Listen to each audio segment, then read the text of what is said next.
les élections présidentielles en Afrique. Quand le groupe Safran Morpho opère pour le compte des renseignements français.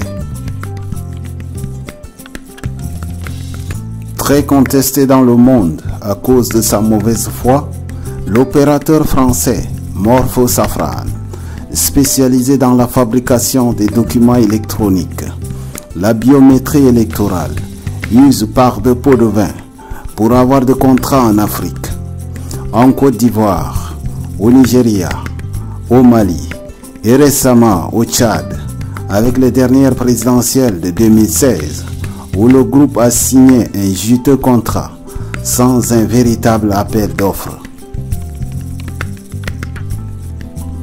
Morpho Safran, faut-il le rappeler, avait été condamné en 2012 pour avoir été mêlé à une affaire de corruption au Nigeria, sous la présidence de Olusegun Obasanjo, où le groupe, connu pour ses magouilles, avait versé des pots de vin pour l'octroi d'un contrat de fabrication de 70 millions de cartes d'identité des Nigérians.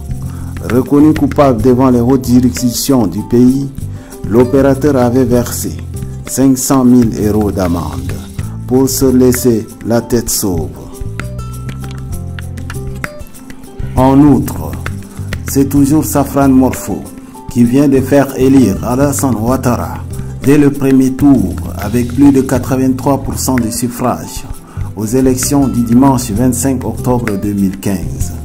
C'est pas toujours étonnant, puisque le patron de la branche ouest-africaine de Safran Morpho, M. Sidi Kayassi, lui qui est un proche de Guillaume Soro, depuis que ce dernier était Premier ministre de Laurent Gbagbo, c'est Safran qui a fabriqué les cartes biométriques aux électeurs ivoiriens, grâce à leur réseau France-africain. Et donc, il faut le dire, quelque part, Guillaume Soro aurait favorisé son ami Sidi Kayassi à obtenir ce marché de biométrie. Au Mali, pendant le recensement électoral, le géant français dont l'État français détient plus de 30% de part des actions avait obtenu le contrat et il avait produit plus de 8 millions de cartes d'électeurs, alors que le recensement électoral effectué au Mali, le nombre des électeurs n'atteignait même pas 7 millions. Ironie du sort, dès sa victoire, Ibrahim Boubacar Keïta, dit Ibeka, avait nommé le patron de Safran Morpho en Afrique de l'Ouest, M. Sidi Kayassi, conseiller spécial à la présidence malienne.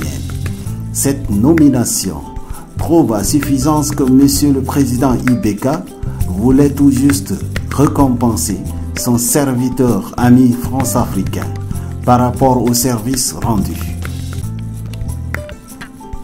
Alors, en un mot, c'est grâce à Safran Morpho que l'Élysée contrôle les élections présidentielles en Afrique francophone. Le plus dangereux encore est que aujourd'hui le big data des populations africaines est entré dans les mains d'une entreprise française. Les renseignements français auraient aussi accès à ce big data, vu déjà que le gouvernement français partageait avec ce groupe 30% des actions. C'est grâce à ce big data que les renseignements français arrivent à se procurer gratuitement des informations sur les populations africaines, et bien sûr avec l'accord de nos dictateurs.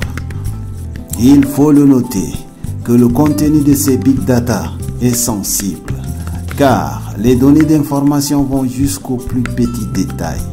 Les informations sur les familles africaines, par village, ethnie, tribu, et j'en passe.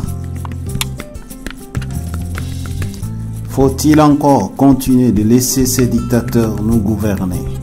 Il est bien remarquable qu'ici, ces dictateurs ne gouvernent pas pour leur peuple, mais au contraire, ils gouvernent pour assurer les intérêts des firmes françaises.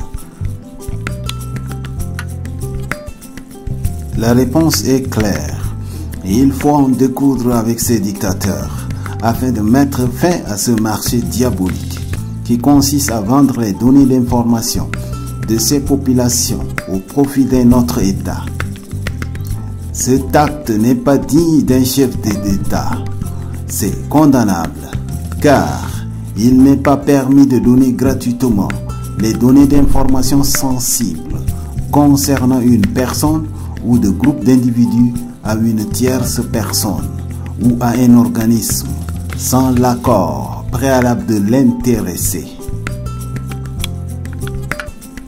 On rappelle, la protection de la vie privée a été affirmée en 1948 par la Déclaration universelle des droits de l'homme des Nations unies.